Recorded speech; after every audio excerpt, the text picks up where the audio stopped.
አሰላሙ አለይኩም ወራህመቱላሂ ወበረካቱ። ውድና የተወደዳችሁ የተከበራችሁ የሮዲ ሁለገብ ቻናል ተከታታይ ቤተሰቦች እንዴት ናችሁ? ልኝ ነገር አልሐምዱሊላህ ሁሉ ሰላም ሁሉ አማን ነው። እናንተም ጋር በያላችሁበት አላህ አማን ሰላም አለ ያደርጋችሁ፣ ሀገራችንንም አማን ሰላም አለ ያደርግልን እያልኩ ዛሬ ደግሞ ምርጥና አስተማሪ ቆንጆ በሆነ እውነተኛ ፍቅር ታሪክ ተመልሼ መጥቼላችኋለሁ ማለት ነው። እናንተም ቪዲዮ ሲደርሳችሁ ሸር፣ ሰብስክራይብ፣ ላይክ በማድረግ እንደምታበረታቱ የተስፋ አለኝ። ውድ የሀገሬ ልጆች ሀሳብ አስተያየት ካላችሁ በኮሜንት አስቀምጡልኝ እላችኋለሁ። የሰው ልጅ ሲኖር ብዙ እንደ መልካችን አስተሳሰባችን በጣም የተለየ ነው። እናም ፍቅር ወይም የሰው መውደድ በምን ይለካል? በመልክ፣ በወርድ፣ በቁመት ወይስ በአልባሳት በተለያዩ ነገሮች ይለካል? አይለካም። ምክንያቱም እነዚህ ሁሉንም ፍቅርን አይወክሉም። ምክንያቱም የሚወክለው ምንድነው? ዋናውና ዋናው አስተሳሰብና ልብ ነው። ከልብ ተተዋደደ የሰው ልጅ ከልብ ተፈቀረ ብዙ ነገር አለ። ስለዚህ ከዚህ ቪዲዮ ብዙ ትምህርቶችን ወይም የረሳችኋቸውን ነገሮች በኋላ የምታስታውሱበት ምርጥ የህይወት እውነተኛ ፍቅር ታሪክ ታገኛላችሁ። ቪዲዮውን እስከ መጨረሻው ድረስ ለማየት ሞክሩ። እወዳችኋለሁ፣ አከብራችኋለሁ። ባላችሁበት ክፉ አይንካችሁ። ቪዲዮውን ሸር፣ ሰብስክራይብ፣ ላይክ፣ ሀሳብ አስተያየት በኮሜንት እንዳረሱ። እስኪ ወደ ታሪኩ ልጋብዛችሁ። ታሪኩን በደንብ በማዳመጥ ትማሩበት፣ ትገነዘቡበት እንዲሁም ብዙ ነገሮችን የረሳችሁትን እርግጠኛ ሆኜ ነው የምነግራችሁ ታገኙበት። ሰልዋ የተባለች አንድ በጣም መልካም የሆነች ልጅ ነበረች። ይህች ልጅ የአጎቷን ልጅ ሰሚር ለማግባት ቃል ተገባብተው ነበር። ምክንያቱም ከሰሚር ጋር ከልጅነት ጀምሮ አብረው ያደጉ፣ በሁሉም ነገራቸው ላይ አብረው እየተጫወቱ ያሳለፉ፣ እስኪያድጉ ድረስ ያልተለያዩ ልጆች ናቸው። ካደጉም በኋላ አንድ ላይ ለመኖር ስለወሰኑ ሁለቱም ለመጋባት ቃል ተግባብተው ነበር። ቃል በተግባቡበት ዓመት ሰሚር ለንግድ ወደ ሌላ ሀገር ይሄድና ሳይመለስ 2 ዓመት ያልፋል። በዚህም ሰልዋ በጣም ይጨንቃታል።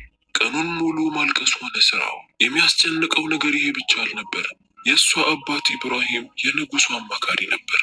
ንጉሱ በጣም በዳይና ጨካኝ ሰው ነበር። ለአማካሪውም ኢብራሂም ደብዳቤን ሰጠው። ደብዳቤውም ልጁን ሰልዋን ሊያገባት እንደሚፈልግና በጸባይ ልጁን እንዲሰጠው አሊያ ግን የሁለቱም ህይወት አደጋ ላይ እንደሚገላቸው አስረግጦ የተናገረበት ደብዳቤ ነበር። በዚህም አባት በጣም ጨነቀው። ነገር ግን ምንም አማራጭ አልነበረው። ወደ ልጁም ዞሮ እባክሽ ልጄ፣ የአንቺ ውበት ነው ይሄ ሁሉ ጣጣ የመጣብን። ንጉሱ አንቺን ሊያገባ ይፈልጋል። ያለሽ አማራጭ እሺ ማለት ብቻ ነው፣ አሊያ የሁለታችንም ህይወት አደጋ ላይ ይሆናል ይላታል። ሰልዋ ግን በፍጹም አልተስማማችም።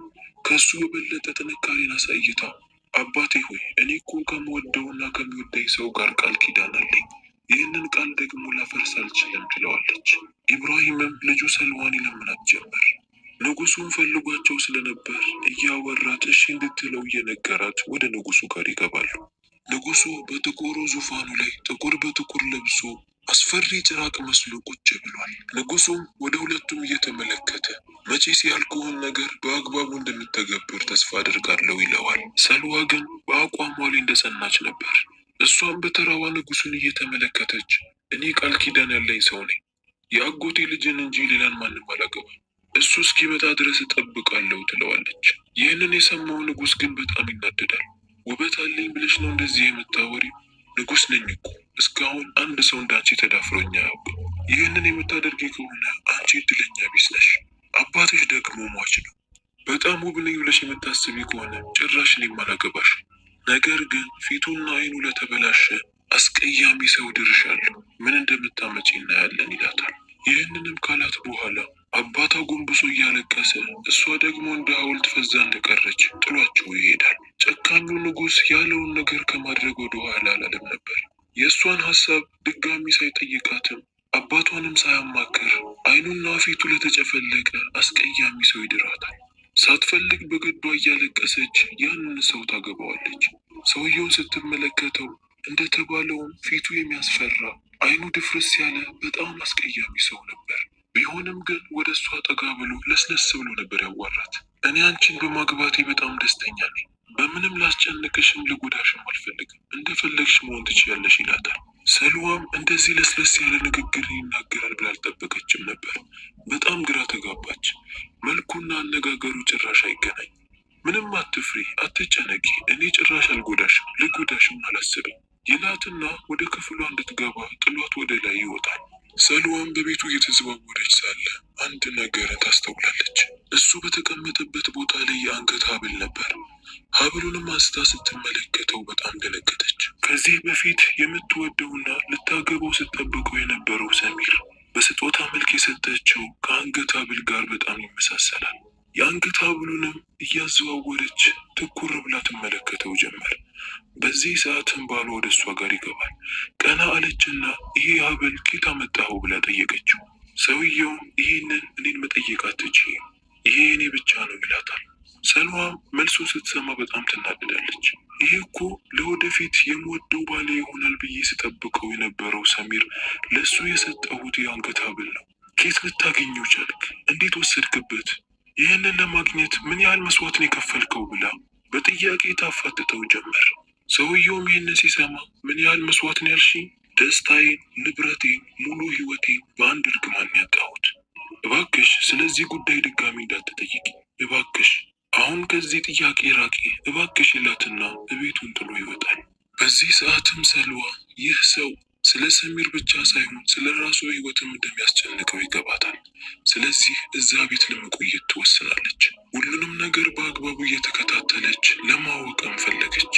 በቀጣዩ ቀንም የቤታቸው በር በኃይል ይንኳኳ ጀመር።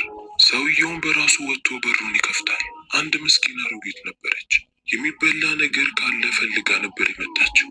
ይህንንም ሲያውቅ ወዲያውን ወደ ቤት አስገባትና ምግብን ብቻ አልነበርም የሰጣት፣ ልብስንና የተወሰኑ ገንዘቦችን ሰጣትና ተንከባክቦ ይሸኛታል። ይህንን ነገር ሰልዋ እየተመለከተች ነበር። በሚያደርገው ነገር በጣም ተገርማ ነበር። ወደ እሷ ጋርም ጠጋ አለና እንዲህ አላት። ሰልዋ ሆይ እባክሽ ቤታችንን የመልካም ነገር በር አድርጊው። ተቸግሮ የመጣን ሰው በምንም አይነት ሁኔታ እንዳትመልሽ፣ አስገብተሽ ጥሩ እንክብካቤ አድርገሽ ቢሆን እንጂ ከኛ ቤት መሄድ የለበትም ይላታል። ሰልዋ የሰውየውን ነገር በጣም እያስገረማት ይመጣል።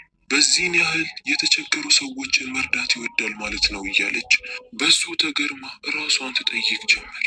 ያ ሰው ሁል ጊዜ ከሰልዋ ተደብቆ አንድ ክፍል ይገባና በራሱ መድኃኒቶችን ይቀምማል። ከጫካ ለቅሞ ያመጣቸውን ቅጠሎች እየፈጨ መድኃኒትን ይፈበርክ ነበር። ከዛም ከትንሽ ቆይታ በኋላ ወደ ሰልዋ ጋር ይወጣና በጨረፍታ ተመልክቷት እንደገና ተመልሶ ይሄዳል። ሰልዋ ልክ እሱ እንደሄደ ስታውቅ በቤቱ የተሽከረከረች ሁሉንም ነገር ለማጣራት ትወስናለች። ነገር ግን ወደ አንድ ወደሚያስፈራ በሰንሰለት ወደ ታሰረ በር ጋር ደረሰች። ወደ እሱ ጋርም ጠጋ ስትል የሆነ ድምፅን መስማት ጀመረች። በሩን ክፈችልኝ፣ የምትፈልጊውንና የናፈቀሽን ሰሚር አገናኝሻለሁ፣ አሁን አብረሹ የምትኖሪው ሰው በጣም መጥፎ ነው የሚል ድምፅ ነበር። ሰልዋ ግን ድምፁ በጣም ያስፈራታል። በሩ ልትከፍትለትም አለች። ነገር ግን ያገባችው ሰው ላይ መልካምን ነገር እንጂ መጥፎን ነገር አይታበት አታውቅም። ስለዚህ ከበሩ ትርቅና ወደ ኋላ ትመለሳለች። ከትንሽ ቆይታ በኋላም ያ ሰው ከእሷ ተደብቆ በሚቀመጥበት ክፍል ላይ የሆነን ድምፅ ትሰማለች። ጉዳት የደረሰበት መስሏት እየሮጠች ወደዛ ክፍል ትገባለች። መድኃኒቶችን ሲቀመም ያበላሸው ነገር ነበርና መሬት ላይ ተዘርሯል። ሰልዋም ደንግጣ ወደ እሱ ጋር ጠጋ አለች። ጠጋ ብላ ስትመለከተውም እየተነፈሰ ነበር። ነገር ግን ቢሆንም እርዳታ በጣም ያስፈልገዋል። ግዴታ ወደ ውጭ ወጥታ መድኃኒትን መግዛት አለባት። ስለዚህ እየሮጠች መሄድ ጀመረች። እየሮጠችም ሳለ እንደገና ድምፅን መስማት ጀመረች። እሱን ለመርዳት መሄድ የለብሽም፣ ወደ ኋላ ተመለሽ፣ እኔ ያልኩሽን ነገር ብቻ አድርጊ፣ በሩን ክፈቺ፣ የምትፈልጊውን ነገር ታገኛለሽ የሚል ድምፅ ነበር። ሰልዋም ግራ ገብቷት ቆመች። ይሄ ሰው እውነትም እኔን ሊጎዳኝ ነው የሚፈልገው? እንደዛ የሚያስብ ከሆነ እንዴት አንድ ቀን እንኳን መጥፎን ነገር አላየሁበትም አለች። አይ ይሄማ በፍጹም አይሆንም፣ ለእኔ ጥሩ ሆኖልኝ ሳለ እኔ እሱ ተጎድቶ እንዴት ጥሩ አልሆንለትም ትልና በፈረስ ተፈናጣ ቤተ መንግስቱን ለቃ ወደ ገበያ ትወጣለች። መድኃኒት ወደሚሸጥበትን ቦታ ደረሰች። ወደ አንድ አዛውንት ጋርም እየሮጠች ሄደችና መድኃኒትን ፈልጋ እንደመጣች ትነግረዋለች። ያ ሰው ምን አይነት ጉዳት እንደደረሰበት ሁሉንም ነገር ትነግረዋለች። አዛውንቱም ሰልዋ የምትፈልገው መድኃኒት እንዳለና በአግባቡ መድኃኒቱን እንዲጠቀም ለ3 ቀንና ከዛ በላይ እረፍት እንዲያደርግ በደንብ ከነገራት በኋላ ሰልዋ አዛውንቱን አመስግና መድኃኒቱን ከገዛች በኋላ ወደ ቤተ መንግስቱ ትመለሳለች። ሰውየው ከወደቀበት እንኳን መነሳት አቅቶት እንደተዘረረ ነበር። እንደምንም ሰልዋ አንስታ አልጋ ላይ ካስተኛችው በኋላ አዛውንቱ የሰጣትን መድኃኒት ትሰጠዋለች። ከአጠገቡም ሆና የሚያስፈልገውን ነገር እያደረገች ምግብን ባስፈለገው ሰዓት እያጎረሰችው ጥሩ እንክብካቤ ታደርግለት ጀመር። አዛውንቱ በነገራት መሰረት መድኃኒቱን በአግባቡ እየሰጠችው ነበር። በዚህም ያ ሰው ቀስ በቀስ እያገገመ ይመጣል። 3 ቀንና 4 ቀንም እረፍት እንዲያደርግ ትነግረዋለች። እሱም እምቢ አላላት። እሷም አልራቀችውም። ከአጠገቡ ቁጭ ብላ የሚፈልገውን ነገር እየሰጠችው የሚያስፈልገውን ነገር ደግሞ እያደረገችለት ትንከባከበው ጀመር። ከተወሰኑ ቀናት በኋላ ያ ሰው ሙሉ ለሙሉ ይሻለዋል። ከተኛበትም ተነስቶ መንቀሳቀስ ይጀምራል። በተሻለው ቀንም የቤታቸው በር ይንኳኳል። ምስኪኖች ነበሩ። ሁሉንም ነበር ወደ ውስጥ ያስገባቸው። ለእያንዳንዱ ጥሩ ምግብን አቀረበላቸው። የተወሰኑ ገንዘቦችንም አውጥቶ አከፋፈላቸው። ምስኪኖቹ ሰዎች ያውቁት ስለነበር በደስታ ነበር ከሱ ጋር ያወሩ የነበረው። እሱም እነሱ በመምጣታቸው በጣም ደስተኛ ነበር። ከሌላው ቀን በበለጠ ነሻጣው ጨምሯል። ይህንንም ነገር ሰልዋ እያስተዋለች ነበር። እንዴት ነው እንደዚህ አይነት ሰው መጥፎ ሊሆን የሚችለው? ይህማ ትክክለኛና ውብ የሆነ ሰው መሆን አለበት። ምናልባት የሆነ እርግማን አግኝቶት ሊሆን ይችላል እያለችም ታስባለች። የዛ የሚረብሻት ሚስጥረኛ በርንም እውነት ማወቅ ፈለገች። ያ ሰው ምስኪኖችን የተሰናበተ ባለበትም ወቅት ሰልዋ ወደዛ በር ጠጋ ትልና የበር መክፈቻውን በእጇ ትይዟለች። ነገር ግን ወዲያውኑ በሩ መንቀጥቀጥ ጀመረ። ፊት ለፊቷም አንድ በጣም ውብ የሆነች ጂኒ ብቅ ትላለች። ውበቷና መልኳ በጣም የሚያስገርም ነበር። ሰልዋ ባየችው ነገር በጣም ተደናገጠች። ማነሽ አንቺ ብላም እየተንተባተበች ጠየቀቻት። ከኋላቸው ያ ሰው ፈዞ ቀርቶ እየተመለከተ ነበር። ደሙ ሁላ በደም ስሩ መዘዋወር አቁሞ እንደ ሐውልት ቀጥ ብሏል። ጂኒዋም ወደዛ ሰው ዞረችና አብሽር፣ ማንንም አልጎዳም። አንቺ ደግሞ የምትወጂውን ሰሚር የምትፈልጊ ከሆነ ይህንን ሰው ጠይቂ፣ እሱ በደንብ ያውቃል ትላትና ከዛ ቦታ ላይ ትሰለባለች። ሰልዋ ልቧ በኃይል እየመታ በጣም ፈርታ ነበር። አንገቷንም አቀርቅራ አንዴ ቀና እያለች ወደ እሱ እየተመለከተች ይህች ጂኒ ምንድን ነው የምትለው? ስለ ሰሚርስ የምታውቀው ነገር ምንድን ነው? ከእሱ ጋር ያላችሁ ግንኙነት ምንድን ነው ብላ ተጠይቀዋለች። ያ ሰውም እንደምንም እንባውን ለመቆጣጠር እየሞከረ ቀና አለና ሰሚር ማለት እኮ እኔ ነኝ። ሲያወራ እንባው አይኑ ላይ ተከማችቶ ነበር።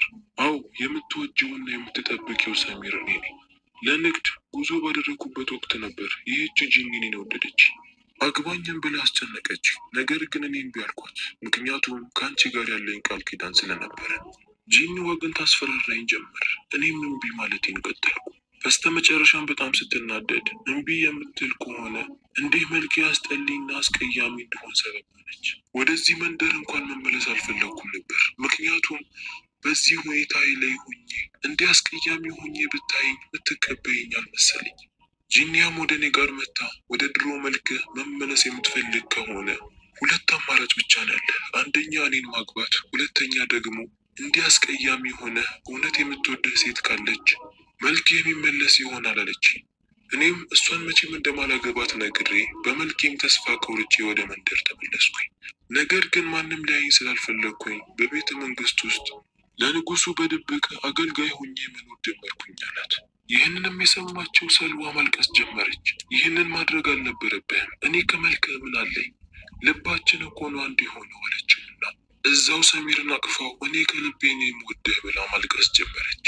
እዛው ሆነው ሳለ ወዲያውኑ የሰሚር መልክ መቀያየር ጀመረ።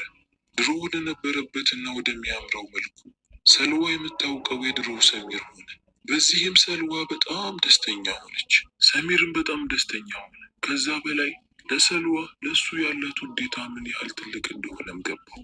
ምክንያቱም እውነተኛ ውዴታ ስላላት ነበር ወደ ድሮ ማንነቱ የተቀየረው። በዚህ ሰዓትም ያቺ ጂኒ ተናዳ ወደ እሱ ጋር እየሮጠች መጣች። አንተ መጥፎ ሰው፣ ይህንን እንድታደርግ መቼም አልፈቅድልህም፣ ዋጋህን ታገኛለህ ትለው ጀመር። ሰሚርም ሰልዋን ይዞ እየሮጠ ወደ አንድ ክፍል ይገባል። ጂኒዋም ከኋላ እየተከታተለችው ነበር። ሰሚርም ወዲያውኑ ቀምሞ ከሰራቸው መድኃኒት ውስጥ አንዱን ያነሳና ጂኒዋ ላይ ባህል ይደፋባታል። ጂኒዋም ወዲያውኑ መልኳ መቀያየር ይጀምራል። ከዛም ሙሉ ለሙሉ ከዛ ቦታ ትጠፋለች። በዚህም ሰልዋና ሰሚር በስተመጨረሻም ይገናኛሉ። ለመጋባትም ይወስናሉ። በመንደሩ ላይ በድሮ ፈገግታቸው እየሳቁና እየተጫወቱ ሲመለሱ የመንደሩ ሰዎች አይተው ሁሉም ተደሰቱ። የሰሚር መመለስ በጣም አስደሰታቸው። ያ ጨካኝና አረመኔ ንጉሥ ሲቀር፣ እሱ ግን ሰሚርን ሲመለከተው አስጠራውና እስካሁን ድረስ የት ጠፍተህ ነው? እንዴት ልትመጣ ቻልክ? ደግሞ እንዴት እሷን ልታገባት ወሰንክ? እኔ እኮ ለቅጣት ብዬ ከአንድ አስቀያሚ ሰው ጋር እንድትጋባ አድርጌ ነበር ይለዋል። ሰሚርም ወደ እሱ ጠጋ ብሎ ልክ ብለሃል፣ ያ አስቀያሚ ሰው ማለት እኮ እኔ ነኝ። ስለዚህ እኔ እንድታገባ ፍቃድ ስለሰጠኸኝ አመሰግናለሁ ይለውና ንጉሱን ጥሎ ይወጣል። ንጉሱ በሰሚር መልስ በጣም ተናዶ ነበር። ነገር ግን የመንደሩ ሰዎች ሁሉ በአንድ ድምፅ ሰሚርን ወደውት ስለነበር በራሱ ለሌላ ጉዳት እንዳይደርስበት ፈርቶ ዝም አለ። በመንደሩ ሰዎችም ለሰሚርና ለሰልዋ ትልቅ የሰርግ ዝግጅት ተዘጋጀላቸውና እስካሁን ትዕግስት አድርጋ በመጠበቋ ያገኘችውን ፍሬ በደስታ መብላት ጀመረች። ስለዚህ ወዳጆቼ ትዕግስት ማድረግ በጣም ጥሩ ነው።